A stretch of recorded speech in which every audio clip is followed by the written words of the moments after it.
இந்த நாளிலே இந்த கூடுகையிலே தேவனுடைய வார்த்தையை பகிர்ந்து கொள்ளும்படியாக கொடுத்த இந்த அனுமதிக்காக கர்த்தரை ஸ்தோத்திரிக்கிறேன். அதே மாதவகுமாரன் என் மேல நிறைய கரிசனையா ஒவ்வொரு முறையும் இப்படி அழைக்கிறது உண்டு. அவருக்கும் என்னுடைய நன்றியை செலுத்துகிறேன். ISPFல இருக்கிற மணி அண்ணன் பாட்டை என்னை கேட்டேன், ரொம்ப நாள் கழிச்சு, ரொம்ப சந்தோஷம். மணி அண்ணன் லைன்ல இருக்கீங்கன்னு நினைக்கிறேன். என்ன உங்களுக்கு தெரியாது, நான் உங்க ஃபேன்ஸ். கர்த்தர் மகிமையாக நடத்தினார் ஆராதனையை. தேவ லைன்ல கர்த்தருக்கு ஸ்தோத்திரம். எல்லாருக்கும் நன்றி சொல்லி நாம் இப்பொழுது கர்த்தருடைய வார்த்தைக்கு நேராக திரும்புவோம். கண்களை மூடுவோம், செபிப்போம். தேவன் நம்மோடு கூட பேசும்படியாக மனிதனுடைய சத்தத்தை அல்ல, தேவனுடைய சத்தத்தை கேட்கும்படியாக வந்திருக்கிறோம். இப்படிப்பட்ட கால சூழ்நிலையிலே நாம் நம்மை எப்படி ஆயத்தப்படுத்திக் கொள்வது என்ற விதத்திலே நாம் செய்தியை பார்க்க போகிறோம்.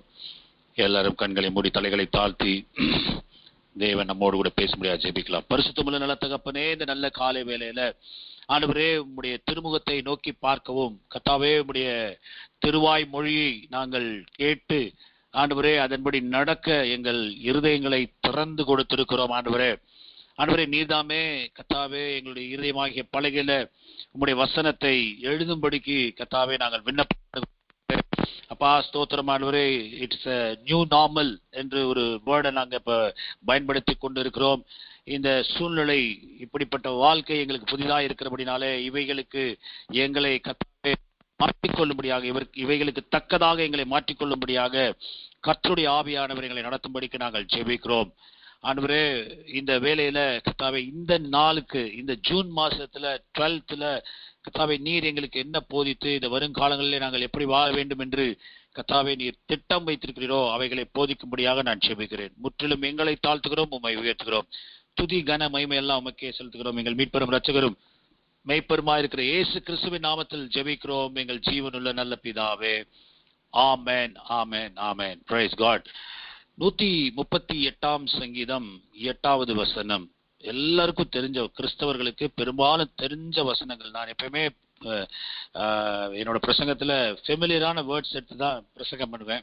ஏன்னா ஈஸியா கண்டுபிடிக்கிறதுக்கும் ஞாபகத்தில் உள்ள வசனத்தை எடுத்து பிரசங்கம் பண்றது வழக்கம் எனக்கு. ஆகவே 138ஆம் சங்கீதம் 8வது வசனம் நானே வாசிக்கிறேன். கர்த்தர் எனக்காக யாவையும் செய்து முடிப்பார். கர்த்தாவே உமது கிருபை என்றும் உள்ளது, உமது கரத்தின் கிரியைகளை நெகிழ விடாதிருப்பீராக என்று இந்த பகுதி சொல்லுகிறது. அப்போ இந்த கர்த்தர் எனக்காக யாவையும் செய்து முடிப்பார் என்று சங்கீதக்காரனாகிய தாவீது அங்கே துரத்தப்பட்ட சூழ்நிலை இதை பேசுகிறான். அவனுடைய எண்ணம் எப்படி நாளைக்கு எப்படி இருக்க போகிறது, நம்முடைய வாழ்க்கை இப்படியே வனாந்தரமாக போக போகிறதா, மலைகளிலும் குகைகளிலும் இப்படி அலைந்து தெரிய வேண்டிய சூழ்நிலையில் இருக்க போகிறோமா என்ற சூழ்நிலையில அவன் பேசுகிறான், எனக்காக யாவையும் செய்து முடிப்பார் என்று.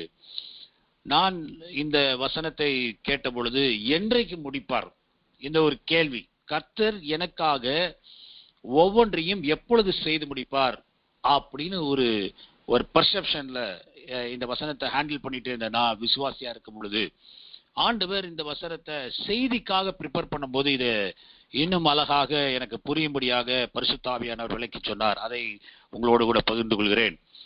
இந்த யாவையும் செய்து முடிப்பார் என்ற பதத்திற்கு ஆண்டவர் என்ன சொல்லுகிறார் என்றால், இந்த ஜூன் மாசம் 12ஆம் தேதியில இருக்கிறோம். இன்றைக்கு நமக்கு என்ன செய்து முடிக்கப்பட வேண்டி இருக்கிறதோ, இந்த டேட்ல, இந்த வாரத்துல, இந்த மந்த்ல, இந்த இயர்ல, என்னுடைய வாழ்நாள் எல்லாம் இது ஒவ்வொன்றும் தனித்தனி காரியம். இன்னைக்கு சில காரியம் செய்து முடிக்கப்பட வேண்டியது இருக்குது. இந்த பில்லை இந்த நாளுக்குள்ள செட்டில் பண்ணி முடிக்க வேண்டி இருக்குது. இந்த வேலையை இன்னைக்குள்ள முடிக்க வேண்டி இருக்குது. இதுக்கு நான் என்ன செய்ய போறேன், இதுதான் கொஸ்டின். வேற நாங்க பண்றோம். எங்களுக்கு நிறைய போன் கால்ஸ் வரும், நிறைய இந்தியா ஃபுல்லா வருது, சில சமயம் அப்ராட்ல இருந்தெல்லாம் கால்ஸ் வருது. அவங்க கேட்கிற கேள்வி இப்ப ரீசெண்டா கேக்குது, பாஸ்டர் பிரதர் எப்போ பிரதர் இது முடியும், இத எப்ப முடியும், இந்த பேண்டமிக் எப்ப முடியும், இந்த வைரஸோட தாக்கத்திலிருந்து நம்ம எப்ப விடுதலையாக போறோம், இப்படி ஒரு ஒரு கொஸ்டினை கேட்கறாங்க. எல்லாருக்குள்ளேயும் இப்படி பலவிதமான கொஸ்டின் இருக்கும். எப்ப என் பொண்ணுக்கு மாப்பிள்ளை கிடைக்க போகுது, என் மாப்பிள்ளைக்கு என் பையனுக்கு எப்ப பொண்ணு கிடைக்க போகுது, என் பையனுக்கு எப்ப வேலை கிடைக்க போகுது, இப்படி என்னென்னலாம் உங்களுக்கு வேண்டிய காரியங்கள் இருக்கிறதோ கர்த்தர் சொல்லுகிறார், உங்களுக்காக ஏற்ற வேலையில அதினதின் காலத்துல நேர்த்தியாய் நான் செய்து முடிப்பேன் அப்படின்னு சொல்லுகிறார். நம்ம என்ன செய்யறோம், காலம் வருவதற்கு முன்பே சில விஷயத்தை எதிர்பார்த்து இதை முடிச்சுட்டா நம்ம சேஃபா இருக்கலாம், செட்டில் ஆயிடலாம் அப்படின்னு சில விஷயத்த வைத்திருக்கிறோம். ஆனா ஆண்டவருடைய பார்வையில ஒவ்வொரு நாளும் விலையேறப்பட்டதா இருக்கிறது. அந்தந்த நாளுக்குரியவைகளை அந்தந்த நாள் பார்த்து கொள்ளும்னு வசனத்தில் எழுதி கொடுத்திருக்கிறார். ஆகவே அந்த நாளுக்குரிய ஆசீர்வாதங்களை அவர் ஏற்கனவே நமக்காக ஆயத்தப்படுத்தி வைத்திருக்கிறார் என்று வேதம் சொல்லுகிறது. தேவனிடத்தில் அன்பு கூறுகிறவர்களுக்கு 1 கொரிந்தியர் 2ஆம் அதிகாரம் 9வது வசனத்தை வாசித்து பார்த்தீர்களே ஆனால் அதுல சொல்லப்பட்டிருக்கிறது, எழுதி இருக்கிறபடி, வேத புஸ்தகத்துல எழுதி இருக்கிறபடி தேவனிடத்தில் அன்பு கூறுகிறவர்களுக்கு தாம் ஆயத்தப்படுத்தி வைத்திருக்கிறவர்களை கண்கள் காணவும் இல்லை, செவிகள் கேட்கவும் இல்லை, இருதயத்தில் தோன்றவும் இல்லை என்று எழுதப்பட்டிருக்கிறது. அப்போ வேத புஸ்தகத்துல நமக்காக ஆண்டவர் எவைகளை எல்லாம் ஆயத்தப்படுத்தி வைத்திருக்கிறார், ஆசீர்வாதமாக நமக்கு எவைகள் எல்லாம் வைத்திருக்கிறாரோ அவைகளை தேவனிடத்தில் அன்பு கூறுகிறவர்களுக்கே தேவன் ஆயத்தப்படுத்த கண்கள் காணவில்லைன்னு சொல்றார். கண்கள் காணவில்லை. நம்ம அதனாலதான் என்ன செய்யறோம், எப்ப கிடைக்கும், எங்க இருந்து வரும், யார் கொடுப்பா, இந்த கேள்விகள் எல்லாம் கேட்டுட்டு இருக்கிறோம். அடுத்த வசனம் படிச்சு பார்த்தீங்கன்னா 10வது வசனம் 1 கொரிந்தியர் 2:10 படித்து பார்த்தீர்களே ஆனால் அங்க எழுதியிருக்கிறது, ஆனால் நமக்கோ ஆவியினாலே சகலமும் வெளிப்படுத்தப்பட்டிருக்கிறது என்று எழுதியிருக்கிறது. எவ்வளவு கஷ்டத்தின் மத்தியில வாழ்ந்துட்டு இருக்கிறாங்க ஜனங்கள் இன்னைக்கு. இந்த கடை திறக்க முடியல, வியாபாரம் பண்ண முடியல, வேலைக்கு போக முடியல, டெய்லி வேஜஸ்லாம் கரன்சியை பார்த்து பல நாளாச்சு. ஒரு சகோதரர் சொல்றாரு, 10 ரூபாய் என் பையன் பிஸ்கட் கேட்கிறான், என்கிட்ட 10 ரூபாய், வெறும் 10 ரூபாய் இல்ல அப்படின்னு சொல்லி அழுதுட்டு அவர் சொல்றாரு. சொல்லிட்டு அடி வாங்கினா கூட பரவாயில்ல, நான் போய் ரோட்ல போய் அந்த வியாபாரத்தை பண்ண போறேன், என் பிள்ளை கேட்டு கொடுக்காம வாழ்ந்து நான் தகப்பனா வாழ்ந்து என்ன செய்யறது அப்படின்னு சொல்லி பாருங்க, அவர் போய் ரோட்ல பழக்கடையை போட்டு அப்புறமா வர லாபத்தை கொண்டு வந்து பிள்ளைகளுக்கு ஆகாரத்தை கொடுத்திருக்கிறார். ஆனா நம் தகப்பன் சொல்லியிருக்கிறார், பொல்லாதவைகளாகி நீங்கள் உங்கள் பிள்ளைகளுக்கு நல்ல ஈவுகளை கொடுக்க அறிந்திருக்கும் பொழுது பரலோகத்தில் இருக்கிற பரமபிதா நன்மையான ஈவுகளை கொடுக்க அறிந்திருக்கிறார் என்று சொல்லியிருக்கிறார். நிச்சயமாக கொடுப்பார், அவர் நன்மையானவைகளை கொடுப்பார், பரிசுத்தாவியை கொடுப்பார் என்று லூக்கால் எழுதப்பட்டிருக்கிறது. நமக்கு நன்மை எங்கிருந்து வருது, பரிசுத்தாவியின் இடத்திலிருந்து வருது. பரிசுத்தாவி எங்கிருந்து வருகிறார், பரத்திலிருந்து இறங்கி வருகிறார். யாக்கோபு 1:12 சொல்லுகிறது, நன்மையான ஈவும் பூர்ணமான எந்த வரமும் பரத்திலிருந்து ஜோதியின் பிதாவின் இடத்திலிருந்து இறங்கி வருகிறது என்று 1:17 சொல்லப்பட்டிருக்கிறது. அப்ப நமக்கு நன்மை எங்க வரும், கர்த்தரிடத்திலிருந்து தான் வருகிறது, பரத்திலிருந்து உண்டாகி என்று எழுதப்பட்டிருக்கிறது. அப்போ இந்த பரத்திலிருந்து இங்க வர்றதுக்கு எந்த கொரோனா வைரஸும் தடுக்க முடியாது, எந்த லாக்டவுனும் அதை தடுக்க முடியாது. நான் தேவனுடைய பிள்ளையா இருந்தேன், ஆனால் எனக்காக தேவன் ஆயத்தப்படுத்தியிருக்கிற ஒவ்வொன்றும் அதின் காலத்துல தேவன் வைத்திருக்க திட்டத்தின்படி ஒவ்வொரு காரியத்தையும் அவர் செய்து முடிப்பார் என்று வேதம் சொல்லுகிறது. இங்கிலீஷ்ல எப்படி வந்திருக்குது, the Lord will fulfill his purpose for me. அவருடைய காரியங்களை அதை நிறைவேற்றி சம்பூர்ணமாய் அவர் கொடுத்து முடிப்பார், நிறைவேற்றி முடிப்பார். அவருடைய சித்தம், பர்பஸ், அவர் என்ன நோக்கத்திற்காக நம்மை அழைத்தாரோ, இந்த பட்டணத்துல வைத்திருக்கிறாரோ, இந்த பட்டணத்துல நாம் செய்து முடிக்க வேண்டிய காரியங்களை அதை ஃபுல்ஃபில் பண்ணுவார், நிறைவேற்றி முடிப்பார், திருப்தி ஆக்குவார், அப்படி சொல்லப்பட்டிருக்கிறது. ஆகவே வந்திருக்கிற ஒவ்வொருவருக்கும் நான் சொல்றேன், நம்ம வாழ்க்கையில எந்த வயசுல இருக்கிறோமோ ஒவ்வொரு இன்னும் வர காலத்துல ஒன்னொன்னு நடக்க முடியுது. இப்ப என்னோட இதுல எடுத்துட்டேன்னா, என்னோட பொண்ணு 2nd இயர் இங்கிலீஷ் லிட்ரேச்சர் படிச்சிருக்கிறாங்க. அடுத்து அவங்க 3rd இயர் வந்தாச்சு. 3rd இயர் முடிச்சோடனே அவங்க மாஸ்டர் டிகிரி படிக்கணும், அப்புறம் PhD படிக்கணும்ன்றாங்க. அப்ப இதெல்லாம் எப்படி முடிக்க முடியும், எப்படி முடிக்க போறேன், தகப்பனா இவங்களுக்கு எப்படி சப்போர்ட் பண்ண போறேன்? கர்த்தர் எனக்காக யாவையும் செய்து முடிப்பார். அவங்களுக்கு அடுத்து வேலை கிடைக்கணும், கர்த்தர் யாவையும் செய்து முடிப்பார். அவங்களுக்கு திருமணம் நடக்கணும், கர்த்தர் யாவையும் செய்து முடிப்பார். பையன் இருக்கிறான், பையனுக்கு இதே தான். அப்ப கர்த்தர் யாவையும் செய்து முடிப்பார்ன்ற அந்த எண்ணம், சூழ்நிலை எப்படி வேணாலும் போகட்டும், இதுக்கு எல்லாத்துக்கும் ஆன்சர் யாருன்னா அவர் பரலோகத்தப்பன், அவர் அதை செய்து முடிப்பார். அதனால சூழ்நிலைகளை கண்டு நாம் அஞ்ச வேண்டாம். சூழ்நிலைகளை பார்த்து நம்ம பயந்து ஒதுங்க வேண்டாம். சூழ்நிலைக்கு அப்பாற்பட்டவர், சூழ்நிலை காட்டில பெரியவர், உங்களுக்குள் இருக்கிறவர் பெரியவர் என்று எல்லாரும் நம்ம அறிந்து வைத்திருக்கோம். நம்மளால நல்ல வேதத்தை தியானிக்கிற பெரிய பெரிய ஆட்களோட பிரசங்கம் கேட்டவங்க. ஆகவே நம்ம ஒரு நாளும் எப்படி முடியும்ன்ற கேள்வி நம்ம வாயில வரையக்கூடாது. கர்த்தர் எனக்காக எந்த சூழ்நிலையா இருந்தாலும் சரி, அவர் இதை செய்து முடிக்க வல்லவராய் இருக்கிறார். நிறைய வசனம் நீங்க இதுல படிச்சு பாருங்க. ஏசாயா தீர்க்க தரிசன புஸ்தகம், சங்கீதத்துல வனாந்திரத்திலே வழியை உண்டாக்குகிறவர், அவாந்திர வழியிலே ஆறுகளை உண்டாக்குகிறவர், அப்படிதான் போட்டிருக்குது. அப்ப வனாந்திரத்துல அவர்னால வழியை உண்டாக்க முடியும், அவாந்திர வழியில ஆறுகளை உண்டாக்க முடியும். நமக்கு வர வேண்டிய அப்பமும் நமக்கு வர வேண்டிய தண்ணீர் நமக்கு உண்டாகும்னு வசனம் சொல்லுது ஏசாயா தீர்க்க தரிசன புஸ்தகத்துல. அது நம்முடைய அப்பத்தையோ நம்முடைய தண்ணீரையோ அது யாருக்கு போகாது, நமக்கு வர வேண்டியது நமக்கு வந்தே தீரும் என்று ஆண்டவர் சொல்லுகிறார். அப்ப நம்ம என்ன செய்யணும்? கர்த்தர் எனக்காக யாவையும் செய்து முடித்தார் என்று நாம் அறிந்து கொண்டு அதன் அடிப்படையில நம்ம வாழ. ஆகவே அப்ப கிறிஸ்து இயேசு சிலுவையில வந்து அவர் நாம் அறிந்து கொள்ளாமல், ஐயோ எப்படி திறக்க மாட்டேன்னு சொல்றாங்களே, எப்படி அடுத்த வாரத்தை சமாளிக்க போறோம், இந்த கேள்வி எல்லாம் உலகத்துல இருக்கிறவர்கள் கவலைப்பட வேண்டியது. நமக்கு என்ன செய்வார்னா, அவர் சகலத்தையும் செய்து முடிக்க வல்லவராய் இருக்கிறார். ஒரு வசனத்தை பைபிள் வைத்திருக்கிறவங்க எடுத்துக்கொள்ளுங்க. கொலோசியர் 2ஆம் அதிகாரம் 15வது வசனம். கொலோசேயர் 2ஆம் அதிகாரம் 14-15. இப்போ இதை எனக்காக யாவையும் செய்து முடிப்பார்ன்றப்போ ஒரு கேள்வி வருது. இன்னைக்கு நிறைய மரணம் வருது பிரதர், நிறைய ஹாஸ்பிட்டல்ல போறாங்க, சிக்கா இருக்கிறாங்க, நிறைய பிரச்சனை வருது, வெளியில விட மாட்டாங்க, லாக்டவுன் போடுறாங்க, வெளியே போனா தடுக்கிறாங்க.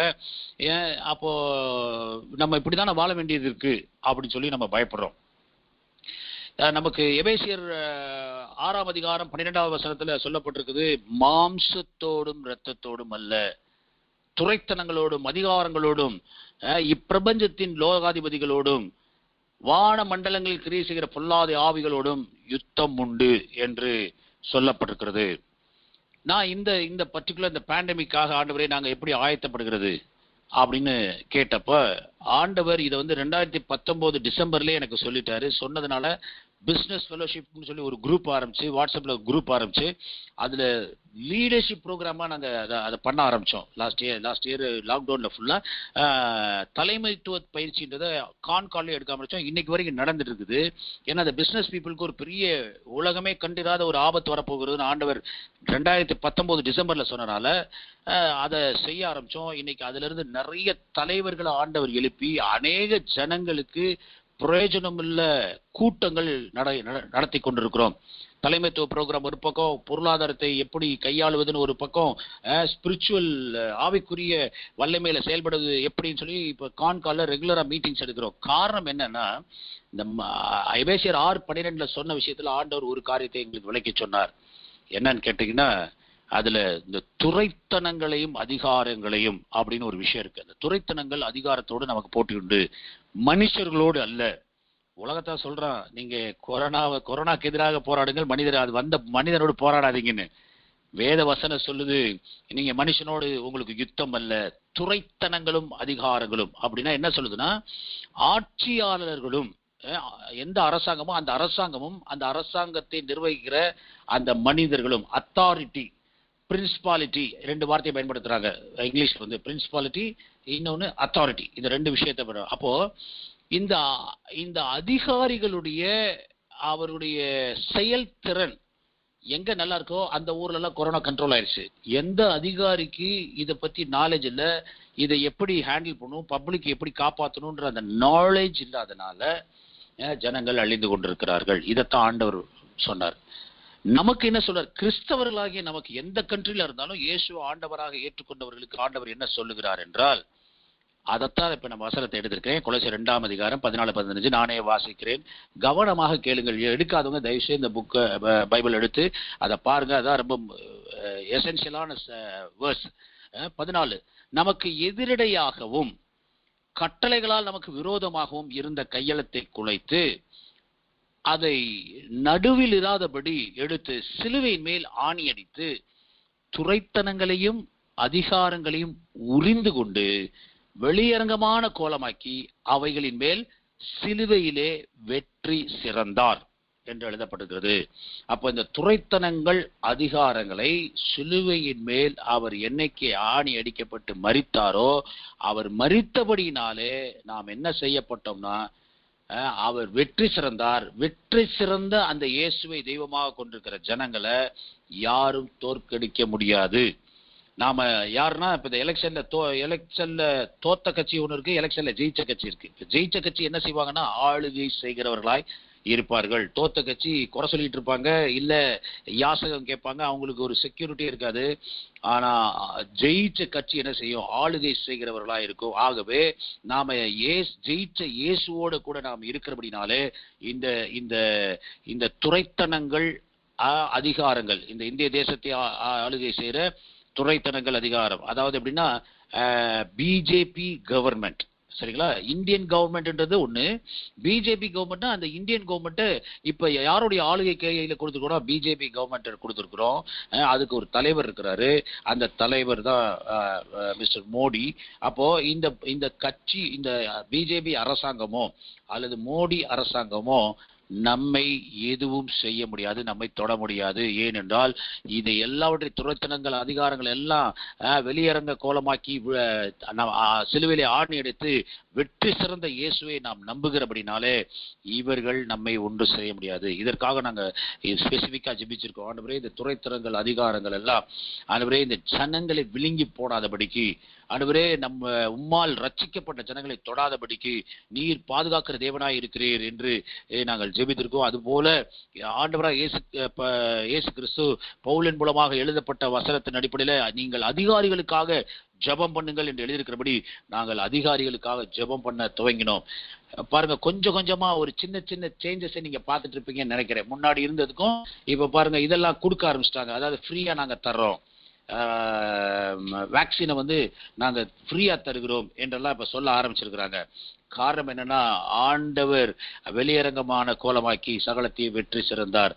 ஆகவே நம்ம இந்த அரசாங்கமோ இந்த ஆளுகையோ நம்மை கண்ட்ரோல் பண்ணவே முடியாது.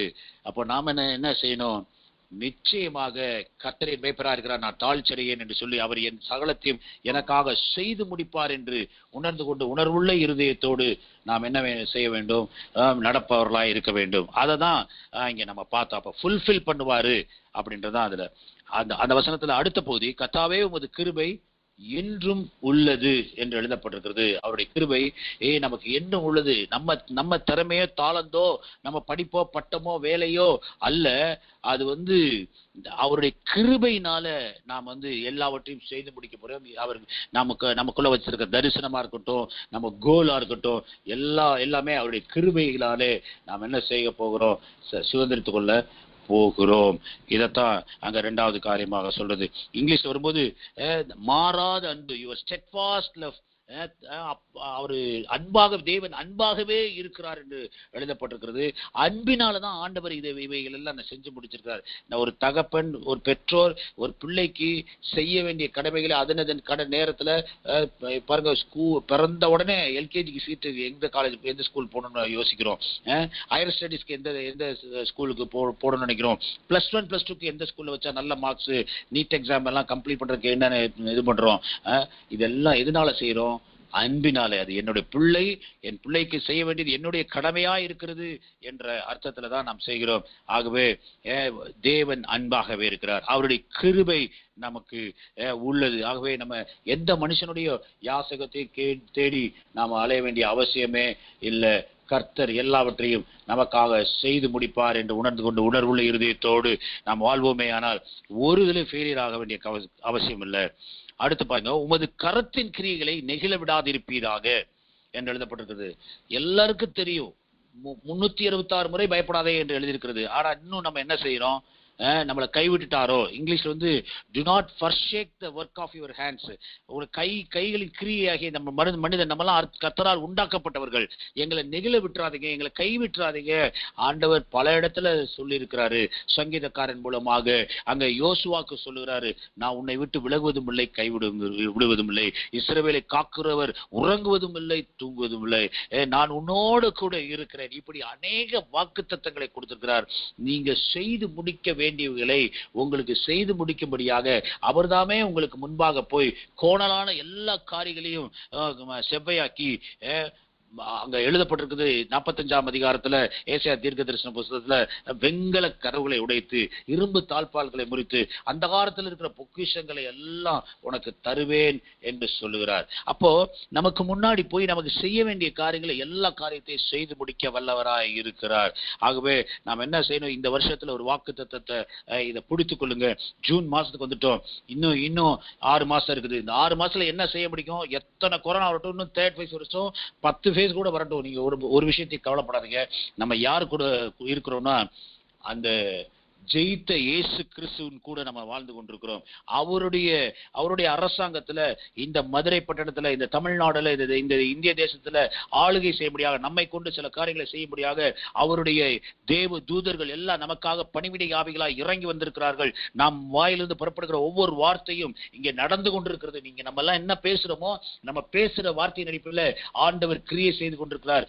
ஆகவே நம்மையோ நம்ம பிள்ளைகளையோ ஒரு நாளும் அவர் நெகிழ விடாமல் அவர் பாதுகாக்கிற தேவனாய் இருக்கிறார். ஆகவே நாம் என்ன செய்யணும்? ஒரு நாள் கூட கர்த்தர் விட்டு விலகி இருக்கக்கூடாது. தேவ சித்தத்தை விட்டு விலகி இருக்கக்கூடாது.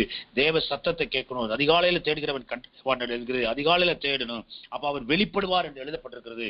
ஆகவே அப்படி தேடும் பொழுது நிச்சயமா ஆண்டவர் நமக்கு உதவி செய்கிற தேவனாய் இருக்கிறார். யோபு எழுதின புஸ்தகம் 23ஆம் அதிகாரம் 13-14 வாசிப்போம். யோபுவை பத்தி நமக்கு தெரிஞ்சதெல்லாம் என்னது? அவர் பாருங்க, அவங்க பிள்ளைகள்லாம் ஏதாவது தப்பு செய்திருப்பார்களோ என்று அனுதினமும் காலையில இருந்து பலி செலுத்த தொடங்கினான் என்று எழுதியிருக்கிறது.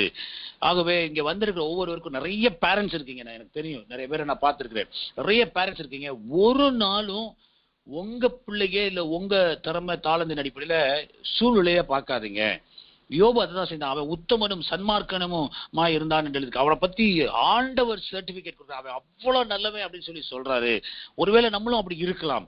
ஆனா பிள்ளைகளை குறித்து வரும்போது, பிள்ளைங்க ஏதாவது தவறு செஞ்சிருக்குமோ அப்படின்னு சொல்லி பயந்து வாழாங்க. இப்படி ஆயிருமோ, அப்படி ஆயிருமோ, வெளியே போறான், அங்க போறான், கொரோனா வந்துருமோ, தவறா நடந்துருவானா, இந்த லாக்டவுன் பீரியட்ல படிக்கவே இல்லையே, வாழ்க்கை என்ன ஆகும்?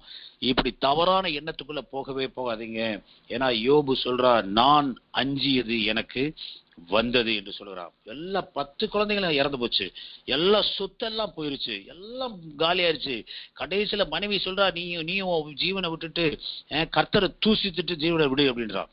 பாருங்க, கர்த்தரை மறுதளிக்கிறது பிசாசு மனைவி வச்சு பிளான் பண்ணி யோபோட வாழ்க்கையை அழிக்க பாக்குறான். ஆனா அவன் சொல்றான், இல்ல அவர் கொண்டு போட்டாலும் நான் என்ன செய்ய மாட்டேன், என் கர்த்தர் என்ன உயிரோடு இருக்கிறார், நான் அதை செய்ய மாட்டேன்னு சொல்லி அவன் கர்த்தருக்கு வைராக்கியமாய் இருந்தான்.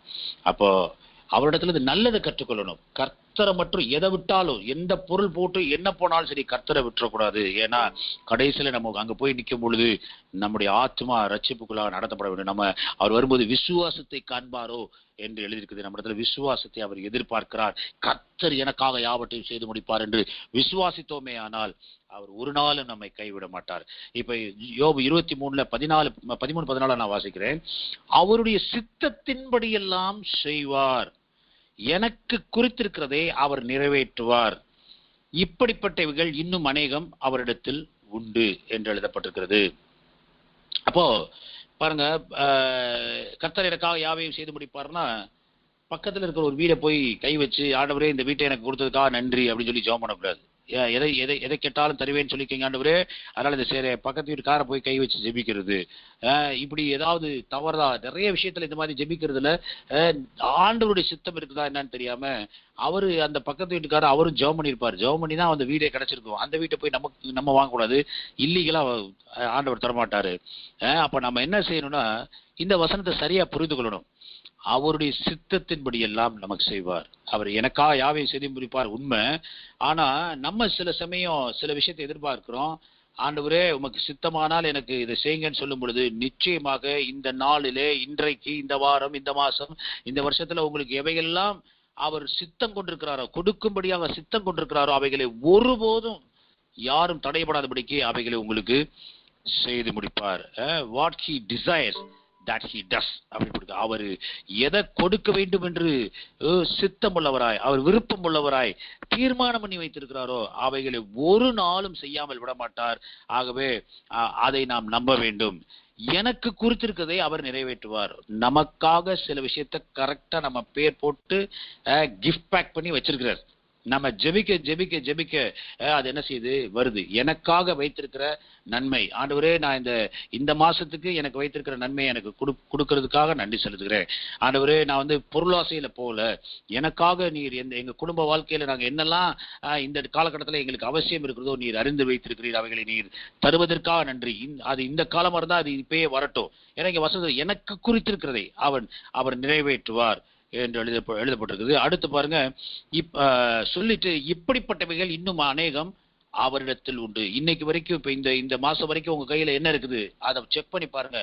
இது கொஞ்சம், இது போல அநேக காரியங்களை அவர் வைத்திருக்கிறார். இந்த ஊழியத்துக்கு வர்றப்ப பாத்தீங்கன்னா பெரிய சவால் மத்தியில தான் வந்தேன்.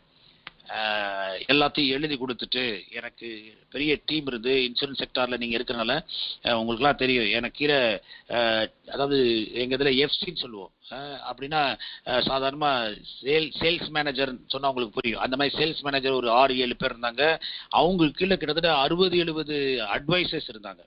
இவங்கெல்லாம் நான் வேலை செய்யலனாலும் அவங்களுக்கு ஏர்ன் பண்றதுக்காக வேலை செய்வாங்க. இது எல்லாத்தையும் ஆண்டவர் சொல்றாரு, எல்லாத்தையும் சைன் பண்ணி கொடுங்க, சைன் பண்ணி கொடுத்துட்டு வா. அதுல இருந்து அக்கௌண்ட்டுக்கு ₹1 கூட வரக்கூடாது. உனக்கு தேவையானதை நான் உனக்கு வர பண்ணுவேன். நீ அது வரும்னு நினைச்சேன்னா நீ இருதையும் அந்த இன்சூரன்ஸ் கம்பெனில நின்றும், என் வேலையை நீ ஃபுல் ஃபிளஜ்டா செய்ய மாட்டேன். அதனால எழுதி கொடுத்துட்டு வானா என்னோட பாஸ் கிட்ட சொல்றேன். அவர் தான் என்னை கிறிஸ்துவுக்குள்ள நடத்தினவர். அவர்கிட்ட போய் நான் சொல்றேன், இல்ல சுந்தர் நீங்க தப்பான டெசிஷன் எடுக்கிறீங்க, நீங்க ஊழியத்துக்கு போங்க, பிரச்சனை இல்லை, ஏன் இதை சரண்டர் பண்றீங்க, அவங்க எல்லாம் ஒர்க் பண்றாங்களா, உங்க ஊழியத்துக்கு இதுக்கு பிரயோஜனமா இருக்கும்ல அப்படின்னு சொல்றாரு. ஏன்னா உங்களுக்கு தெரியும், நான் கிட்டத்தட்ட ஒரு 5 years இருக்கேன். இந்தியா லெவல்ல ஒரு 5th 6th ரேங்க்ல டாப்பர் நான்.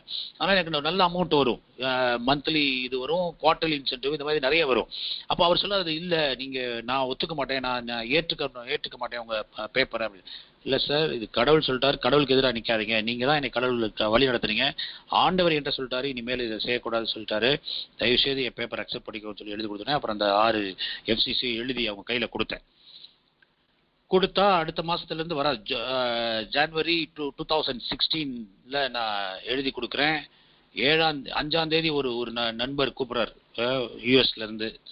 அவரு மதுரை இந்தியாவுக்கு வந்திருந்தப்ப அவங்க மனைவிக்கு ஒரு சிக்னஸ், அந்த சிக்னஸ்க்காக ஜெபம் பண்ண சொல்றாரு. அந்த ஸ்பாட்லயே அவங்க ஹீல் ஆகுறாங்க.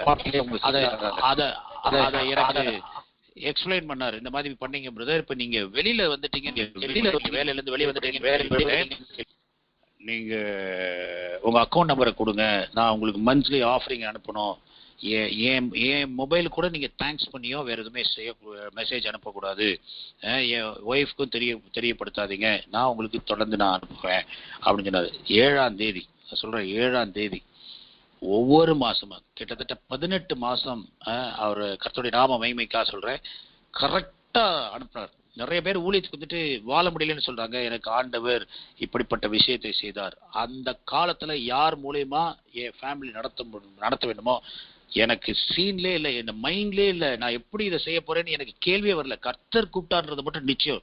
முழு நேரம் ஊழியத்துக்கு வா, நான் போஷிப்பேன்னு சொன்னது மட்டும் நிச்சயம். அதனாலதான் தைரியமா எழுதி கொடுத்தேன். ஆனா யார் கொடுக்க போறான்னு தெரியாது. ஆனா 1ஆம் தேதி எழுதி கொடுக்குறேன், 5ஆம் தேதி அந்த நண்பர் கூப்பிட்டு பேசுறாரு, 7ஆம் தேதி என் அக்கௌண்ட்டுக்கு பணம் வந்துருச்சு, இதுல SMS வருது, இது மாதிரி வந்திருக்குது. அது சொல்லுகிறேன், தேவனோடு சஞ்சரிக்கிற மனிதர்களாய் இருந்தீர்களே ஆனால் ஒரு நாளும் நீங்க திக்கற்றவர்களா அலைய விட மாட்டார். இன்னைக்கு GPRSன்னு ஒண்ணு இருக்குது, அதை போட்டுட்டு மொபைல்ல நம்ம பாட்டுக்கு கார்ல எந்த ஊருக்குனாலும் போறோம். ஒரு மொபைல் மனிதன் கண்டுபிடித்த ஒரு டெக்னாலஜியை நம்மளை சரியான பாதையில நடத்த முடியுமே ஆனால் வானத்தை பூமியை உண்டாக்கின சர்வவல்ல தேவன் நம்மை பேர் சொல்லி அழைத்து நம்மை மகிமைப்படுத்தி இருக்கிறார் என்று இருக்கிறது. அப்ப நம்ம செய்யக்கூடிய காரியங்கள்லாம் மகிமை அடையும்படியாக அவர் என்ன செய்தாரு, அவருடைய சித்தத்தின்படி எல்லாம் நம்மை நடத்தி நமக்காக குறித்திருக்கிறது எல்லாம் அதினதின் காலத்திலே நிறைவேற்றி அவர் நம்ம வேண்டிக் கொள்வதற்கும் நினைப்பதற்கும் அதிகமாய் ஏற்கனவே நமக்காக சகல காரியங்களையும் ஆயத்தப்படுத்தி வைத்திருக்கிறார். அப்ப அவரை நோக்கி பார்க்கும் பொழுது இங்கே யோபு சொன்னது போல இப்படிப்பட்டவைகள் இன்னும் அநேகம் அவரிடத்தில் உண்டு. ஆகவே அதை நோக்கி பார்க்கும் பொழுது கர்த்தர் நிச்சயமாக அவைகளையும் நமக்கு கொடுத்து ஆசீர்வதிக்க வல்லவராய் இருக்கிறார் என்று எழுதப்பட்டது. பிரசங்கி 3ஆம் அதிகாரம் 11-12 நீங்க வாசித்து பார்த்தீர்களே ஆனால் அங்க சொல்லப்படுது, அவர் சகலத்தையும் அதின் காலத்திலே நேர்த்தியாக செய்திருக்கிறார். செய்வார்னு கூட போடல, செய்திருக்கிறார். He made everything suitable for its time. எதை எப்ப செய்யணுமோ அதை ஏற்கனவே செய்து முடித்து வைத்திருக்கிறார் அப்படின்னு சொல்லப்படுகிறது. அப்ப நமக்காக நம்முடைய வாழ்க்கையில எவைகள் நிறைவேற்ற வேண்டி இருக்கிறதோ, நிறைவேற வேண்டி இருக்கிறதோ, தேவனுடைய தரிசனத்தின்படி, தேவனுடைய சித்தத்தின்படி நம்முடைய வாழ்க்கையில இந்த மதுரை பட்டணத்தில் நம்மை கொண்டு செய்து முடிக்க வேண்டியது எதுவோ அதற்கு தேவையான சகலத்தையும் அவர் அதின் காலத்திலே நேர்த்தியாக செய்திருக்கிறார். அதை நம் கண்கள் காணப்போகிறது. ஏற்கனவே அவர் செய்து முடிச்சிருக்கிறாரு. அந்த நாள் வரும்போது நமக்கு அது ரிவீல் ஆகும், வெளிப்படுத்தப்படும் என்று அவர் அங்கே வசனத்துல சொல்கிறார். சொல்லிட்டு இதுல முக்கியமானது மற்றதெல்லாம் பாருங்க, வேர்ல்ட்லி விஷயமா இருக்கிற மாதிரி இருக்கும். அடுத்து சொல்றார் பாருங்க, நித்தியத்தையும் அவர் உள்ளத்திலே வைத்திருக்கிறார். இந்த மனிதன் இருக்கானே, ஏன் மரிக்க ஆசைப்படுறது இல்லைன்னா, மனிதனை உண்டாக்கும் பொழுது மரணம் இல்லாமல் வாழும்படியாக உண்டாக்கப்பட்ட மனிதன். அதனாலதான் ஒரு ஆள் கூட நாம் செத்தா போதுன்னு சொல்றதே கிடையாது. ஏன்னா நித்தியத்தையும் அவர் உள்ளத்திலே வைத்திருக்கிறார். ஆதலால் தேவன் ஆதி முதல் அந்த மட்டும் செய்து வரும் கிரியை மனுஷன் கண்டுபிடியான். ஏன்னா அவரோட தரிசனம் என்ன? நித்தியம். நித்தியத்துல சுந்தரை கொண்டு போய் சேர்க்கணும், மாதவனனை கொண்டு போய் சேர்க்கணும், தேவப்பிரியனை கொண்டு போய் சேர்க்கணும். அப்போ அதற்கு நேராக நடத்தும் போது சில பேர் கேட்கிறாங்க, என் ஃப்ரெண்ட்ஸ் எல்லாம் என்ன சொல்ற, நீங்க இப்படி ஏமாந்துட்டீங்க, நீங்க எவ்வளவு நல்ல பிசினஸ்ல நல்ல டாப்பர், நல்ல டீச்சர், நல்ல ட்ரெயினர், நீங்க போய் மினிஸ்ட்ரி கிறிஸ்தவங்களே செய்யாதப்ப நீங்க ஒரு ஹிந்து மார்க்கத்துல இருந்து ஏன் இந்த வேலையை பண்ணிட்டு இருக்கீங்க? இன்னைக்கு வரைக்கும் சொல்லத்தான் இருக்கிறாங்க. ஆனா இதன் மூலமாக ஒரு 4,000-5,000 குடும்பங்கள் இதுவரைக்கும் ஆண்டவர் சத்தியத்தை அறிவிக்க உதவி செய்திருக்கார். அத்தனை குடும்பங்களை கடன் பிரச்சனையில இருந்து, டைவர்ஸ்ல இருந்து, பல பிரச்சனையில இருந்து ஆண்டவர் விடுவிக்கும்படியாக உதவி செய்திருக்கிறார். எத்தனை பேர் ஞான ஸ்நானம் எடுத்திருக்காங்க, எத்தனை பேர் சர்ச்சுக்கு போயிறாங்க, எத்தனை சபைகளை சீர்திருத்தும்படியாக ஆண்டவர் உதவி செய்திருக்கிறார். பில்டிங் அடிச்சு போட்ட சர்ச்சை திரும்ப அந்த ஜனங்களை திரும்ப கூட்டி திரும்ப அதை கட்டமைக்கப்பட்டு அவங்க சர்ச்சில் அமர்ந்திருக்கிறத எவ்வளவு ஆண்டவர் உண்டாக்கியிருக்காரு. இது நம்மள மாதிரி ஒவ்வொருத்தருக்கும் ஒரு பணி வச்சிருக்கிறார். இந்த மாதிரி உடைந்து போன ஆத்துமாக்களை எல்லாம் கூட்டு சேர்த்து மீண்டுமாக கிறிஸ்துவுக்குள்ள கட்டும்படியாக ஆண்டவர் இந்த கடைசி 5 வருஷங்கள்ல எவ்வளவோ ஆட்களை ஆண்டவர் எழுப்பி இருக்கிறார். வியாபாரத்துல நஷ்டம், பணத்தை, பொருளாதாரத்தை எப்படி கையாளுவது என்று தெரியாமல் மனம் போன போக்குல கிரெடிட் கார்டு, எல்லா பர்சனல் லோன், எல்லா லோனை வாங்கி அடைக்க முடியாம பயந்து ஓடி ஒளிஞ்சிருந்த ஜனங்கள் எல்லாம் ஆண்டவர் அதின் காலத்திலே நேர்த்தியா செய்து முடிப்பார். மனம் திரும்புங்கள் என்று சொல்லி அவர்களுக்கு முதல்ல கடன் வாங்காதீங்க, கடன் கொடுக்கிறவர்களாய் ஆண்டவர் நம்மை படைத்திருக்கிறார். ஆகவே நாம வசனத்தை கேட்டு அதன் அடிப்படையில நாம் செய்யும் பொழுது நிச்சயமாக அதை வாய்க்க பண்ணுவார் என்று நீங்கள் அறிந்து கொள்ளுங்கள் என்று அநேகருக்கு சொல்லி அவர்களை மனம் திரும்ப ஆண்டவர் உதவி செய்திருக்கிறார். ஆகவே நம்ம என்ன செய்யணும்? இந்த எண்ணத்தை மாற்ற வேண்டும். ஆண்டவர் எனக்கு அதின் காலத்திலே செய்து முடிக்கப்பட வேண்டிய காரியத்தை அதை நிறைவேற்றுவார். நான் அவசரப்பட்டு லோன் வாங்கி, ஃபைனான்சியல் லோன் வாங்கி, கந்து வட்டிக்கு லோன் வாங்கி சகலத்தையும் பாருங்க, நான் பிசினஸ்க்காக தான் பிரதர் வாங்கினேன், என் மக திருமணத்துக்காக தான் வாங்கினேன், படிப்புக்காக தான் வாங்கினேன். ஆண்டவர் கொடுக்கலன்னா நீங்க தேவையில்லைன்னு அர்த்தம். ஆண்டவர் கொடுக்காததை நீங்க கடன் வாங்கி செய்ய முடியாது. ஆண்டவர் ஒரு நாள் சொல்ல மாட்டார். கடன் வாங்கி வியாபாரம் பண்ண போறேன். சில பேர் வருவாங்க, 8 லட்சம் வாங்க போறேன் பிரதர், வாங்கலாம்னா முதல்ல சொல்லி நீங்க பிசினஸே பண்ண வேணாம், உங்ககிட்ட பணம் இருந்தா பிசினஸ் பண்ணுங்க. இல்ல இப்ப இருக்கிற என்ன பிசினஸ்க்கோ இந்த பணத்துல நீங்க பிசினஸ் பண்ணுங்க அப்படின்னு சொல்லி அனுப்புறது. ஏன்னா எதுக்கு லோன் வாங்கலாம், எதுக்கு லோன் வாங்கக்கூடாது, பிசினஸ்ல என்ன ப்ராஃபிட் வரும்ன்றதெல்லாம் செக் பண்ணிட்டு ரெகுலர் இன்கம் இருக்குது, ரெகுலரா அவங்க கொடுப்பாங்க, இந்த லாஸ் இதெல்லாம் வராம ஸ்டாண்டர்ட் இன்கம் இருக்குது அப்படின்ற மாதிரி இருந்துச்சுன்னா பேங்க்ல சில லோன் இருக்குது, நமக்கு சில டைம்லாம் கொடுப்பாங்க. ஒரு வருஷம் நம்ம ரீபே பண்ண வேண்டியது இல்லை. இந்த மாதிரி நிறைய இதெல்லாம் இருக்கு. அதெல்லாம் பார்த்து அதன் அடிப்படையில் நீங்க செய்யுங்கன்னு சொல்லும் போது சில பேர் என்ன இவர் பிசினஸ் கூட பண்ண விட மாட்டாரு சொல்லி கடைசியில 3 வட்டி 5 வட்டின்னு வாங்கி சம்பாரிச்சு இந்த 3 வட்டிக்குரிய ப்ராஃபிட் கிடைக்காது. அதெல்லாம் ஒரு பெரிய கால்குலேஷன் இருக்கு. ஒரு நாள் இன்னொரு நாள் சொல்றேன். அப்போ 3% நம்ம இன்வெஸ்ட் பண்ண அளவுக்கு டெய்லி ரன் ஆகுறது இல்லை, இன்வெஸ்ட் பண்ண அளவுக்கு மாதம் டர்ன் ஓவர் போறது இல்லை. ஆனா வட்டி எழுது மாதத்துக்கு வட்டி கொடுத்துதான் ஆகணும். அப்போ நம்ம இன்வெஸ்ட் பண்ணிருக்க பொருள் ஒரு ஃபுல் மந்த்ல எல்லா பொருளும் காலி ஆகுறதுல, எல்லா பொருளும் காலி ஆச்சுன்னா மேபி அதுக்குரிய ப்ராஃபிட் வந்துடும். ப்ராஃபிட் வந்து நம்ம ஒரு 5% 10% வச்சா நிச்சயமா நமக்கு லாபம் இருக்கும், கடனை கட்டலாம். அப்படி ஃபுல்லா போகாதுன்றதுதான் நிதர்சனமான உண்மை. ஒரு 10 லட்ச ரூபாய்க்கு சரக்கு வச்சிருக்கா, மிஞ்சி போனா ஒரு 1 லட்ச ரூபா 2 லட்ச ரூபா தான் ப்ராஃபிட் நமக்கு வியாபாரம் நடக்கும். அப்ப அதுல லாபம் எவ்வளவு இருக்கும்? அதுல 5-10%. அது பாத்தீங்கன்னா வட்டி கூட பத்தாது. இதுலதான் நிறைய கடன்ல போய்கிறார்கள். ஆகவே நான் என்ன சொல்லுகிறேன், அவர் எல்லாவற்றையும் அதனதின் காலத்திலே செய்வார், செய்து நம்ம நேர்த்தியா நடத்துவார். அப்போ நம்ம என்ன செய்வோம்னா நித்தியத்துக்குள்ளே பிரவேசிக்க முடியாத ஆண்டவர் உதவி செய்வார். ஆகவே இப்படிப்பட்ட ஒரு வாழ்க்கையை வாழும் பொழுது ஆண்டவர் சொல்றார், மகிழ்ச்சியாய் இருப்பதும் உயிரோடு இருக்கையில் நன்மை செய்வது அல்லாமல் வேறொரு நன்மையும் மனுஷனுக்கு இல்லை என்று அறிந்தேன் என்று பிரசங்கியில சொல்லப்பட்டிருக்கிறது. அப்போ வாழ்ற காலத்துல 24 மணி நேரம் துக்கப்பட்டு வாழ்ந்து நம்ம இருக்க வேண்டிய அவசியமே கிடையாது. ஆகவே நம்ம என்ன செய்யணும், கர்த்தரின் மேய்ப்பரா இருக்கிற கர்த்தர் எனக்காக யாவற்றையும் செய்து முடிப்பார் என்ற எல்லா மன உறுதியோடு நம்பிக்கையோடும் நாம வாழ வேண்டிய ஒரே ஒரு கேஸ் ஸ்டடி உங்களுக்காக. சரி, இப்படி சொல்லிட்டாங்களே, அந்தந்த காலத்துல அதை செய்து முடித்திருக்காரா, யாருக்காவது செய்திருக்கிறாரா அப்படின்னா ரொம்ப ஈஸியான விஷயம், எல்லாருக்கும் தெரிஞ்ச சப்ஜெக்ட். ஆபிரகாம் வாழ்க்கையில தேவன் செய்தாரா? கர்த்தர் எனக்காக யாவற்றையும் செய்து முடித்தார் எழுதியிருக்கிறபடி அவருக்கு செய்தாரா அப்படின்னு பாத்தீங்கன்னா, அங்க ஜெனசிஸ் 12:2 எழுதியிருக்கிறது, நான் உன்னை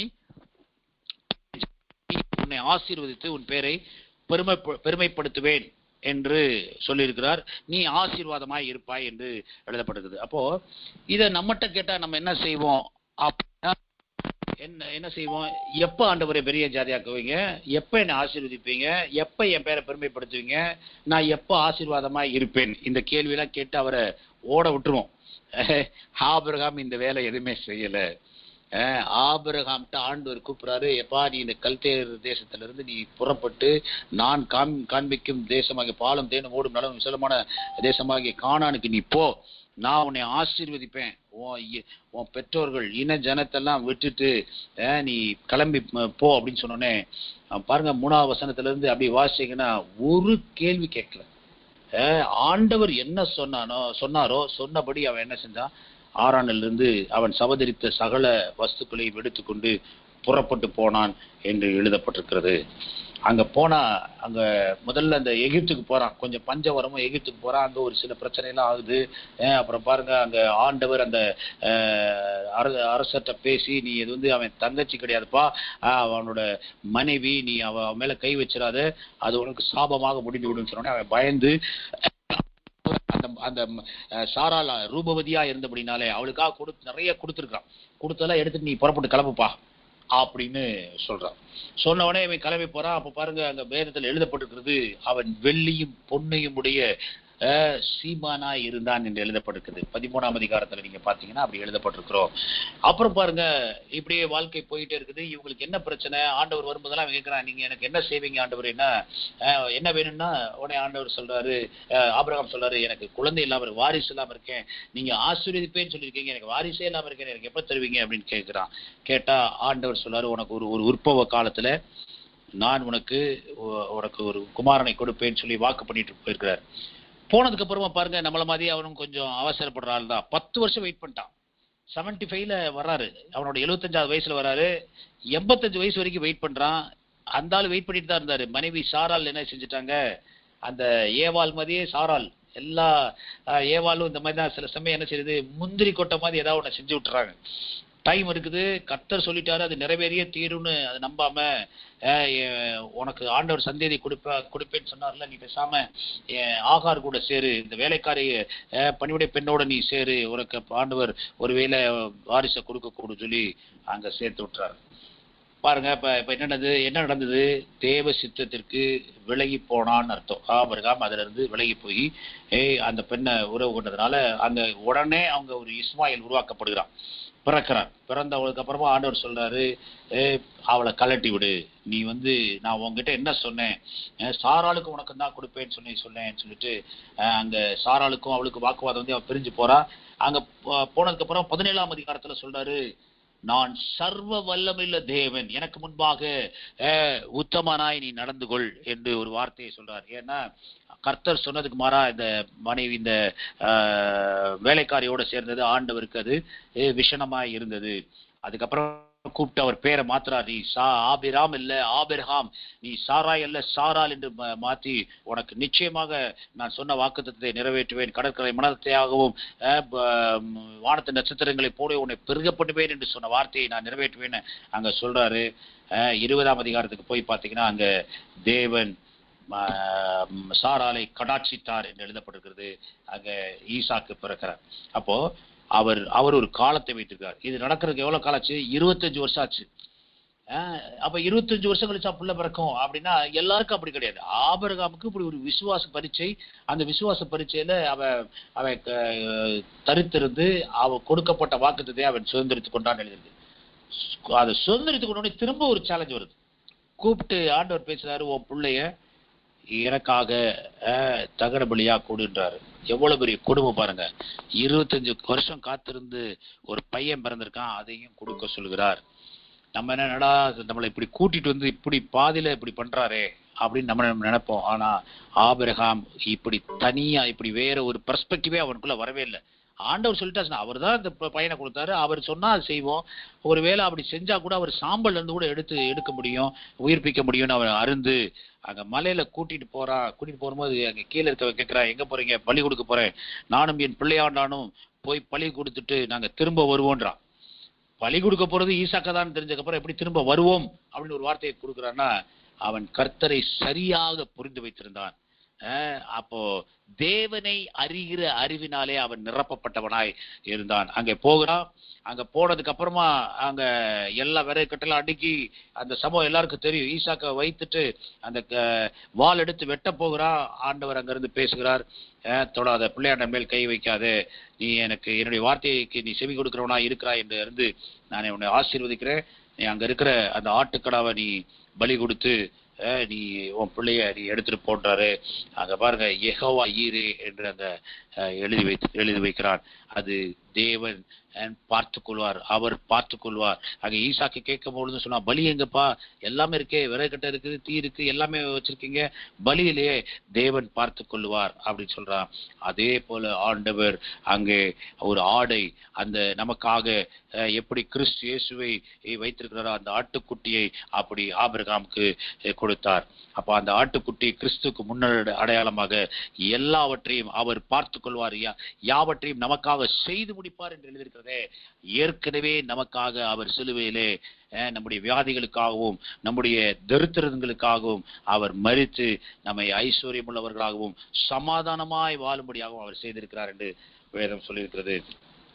சில பேர் பொருளாதாரத்துல நீங்க கஷ்டத்துல இருக்கிறீங்களா? ஆண்டவர் சொல்லுவாரு, அந்த அந்த ஆபிரகாமை ஆதியாகமம் 24 அதிகாரம் 35 வசனத்தை சொல்லியிருக்குது. எஜமானனை பத்தி அங்க வேலைக்காரன் சொல்றான், ஈசாக்கு பொண்ணு பார்க்க போகும்போது, கர்த்தர் என் எஜமானனை மிகவும் ஆசீர்வதித்திருக்கிறார், அவன் சீமானாய் இருக்கிறான். கர்த்தர் அவருக்கு ஆடு மாடுகளையும் வெள்ளியையும் பொன்னையும் வேலைக்காரர்களையும் வேலைக்காரிகளையும் ஒட்டகங்களையும் கழுதுகளையும் கொடுத்திருக்கிறார். இந்த வேலைக்காரர்கள் 318 வேலைக்காரர்களாம். கூடாரங்கள்லாம் எண்ணற்ற கூடாரங்கள், ஒரு பெரிய ஆர்மி மாதிரி போறாங்க. அப்போ பாருங்க, ஒரு பெரிய ஒரு சேனைய ஆண்டவர் ஆபிரகாமுக்கு கொடுத்து அவனை பெரிய ஜாதியாக்கினார். அவன் பேரை பெருமைப்படுத்தினார். லோத்துவ பிடிச்சிட்டு போறாங்க, இந்த 318 வேலைக்காரங்களை கூட்டிட்டு போய் அவங்கள ஜெயிச்சு சகலத்தையும் அவன் திருப்பி கொண்டான் என்று நம்ம பார்க்கிறோம். ஆகவே அவர் குறித்த காலத்துல அவர் செய்து முடிக்க வல்லவராயிருக்கிறார். அப்போ நம்ம ஏற்கனவே பார்த்தபடி குழந்தைக்காக 17 அதிகாரம் 19 வசனத்துல பாத்தீங்கன்னா குமாரனை பெறுவாள் என்று அங்க வாக்குப்படுகிறார். 21 அதிகாரம் 1-3 வரைக்கும் அந்த குழந்தையை கொடுத்து தேவன் சொன்ன வாக்குத்தத்தத்தை அப்படியே நிறைவேற்றினார். பெரிய இது பாருங்க, ஆபிரகாம்கிட்ட சொல்றாரு, நீ முதிர் வயதிலே நீ சமாதானத்துல உன் பிதாக்களிடத்துல சேருவாய், நல்ல முதிர் வயதிலே நீ அடக்கம் பண்ணப்படுவாய் என்று வாக்கு பண்ணுகிறார். 15 அதிகாரம் 15 ஈஸியா அந்த நம்பர் நீங்க ஞாபகம் வச்சுக்கலாம். ஆபிரகாமோட முடிவு எப்படி வரைக்கும் கூட சொல்ல, சில பேருக்கு முடிவு தெரியலன்னு சொல்லுவாங்க, முடிவெல்லாம் சொல்ல மாட்டாருன்னு சொல்லுவீங்க. ஆனா ஆண்டவர் கிளியரா இங்க சொல்லியிருக்காரு, நீ சமாதானத்தோட உன் பிதாக்களிடத்துல சேருவாய், நல்ல முதிர் வயதில் அடக்கம் பண்ணப்படுவாய் என்று எழுதப்பட்டிருக்கிறது. அப்ப அந்த முதிர் வயதுல அவனை அடக்கம் பண்ணப்பட்டானா அப்படின்னா, நீங்க ஆதியாகமம் 25 அதிகாரம் 8 வசனத்தை வாசித்து பார்த்தீங்கன்னா, பிற்பாடு ஆபிரகாம் நல்ல நரை வயதிலும் முதிர்ந்த பூரண ஆயுசிலும் பிராணன் போய் மரித்து தன் ஜனத்தாரோட சேர்க்கப்பட்டான் என்று எழுதிருக்குது. ஆகவே நான் சொல்லுகிறேன், இன்னைக்கு வந்திருக்க ஒவ்வொருத்தர் நீங்க எந்த வயசுல இருக்கீங்களோ அந்தந்த வயசுக்கு எதவே எல்லாம் செய்ய ஆண்டவர் சித்தமா இருக்கிறாரோ அதை நிச்சயமாக செய்து முடிப்பார்.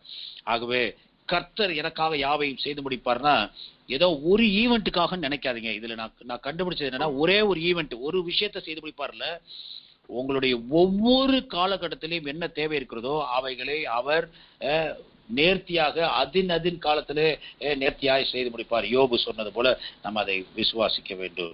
ஆகவே ஆபிரகாம் இடத்துல நம்ம கற்றுக்கொள்ள வேண்டியது என்னன்னா, நம்ம தரிசனத்தை ஆண்டவர் கொடுத்திருக்கிறாரா, அங்க ஆபிரகாம்கிட்ட தேவன் விட சொன்னதை அவன் விட்டு முழு நம்பிக்கையாய் முழு விசுவாசத்தோடு புறப்பட்டு போனான். இதை நம்ம முதல்ல மனதில் வைத்துக் கொள்ளணும். சரிங்களா? அவன் என்ன செஞ்சான்? தேசத்தை விட்டான், இனத்தை விட்டா, தகப்பனுடைய வீட்டை விட்டு விலகினான்.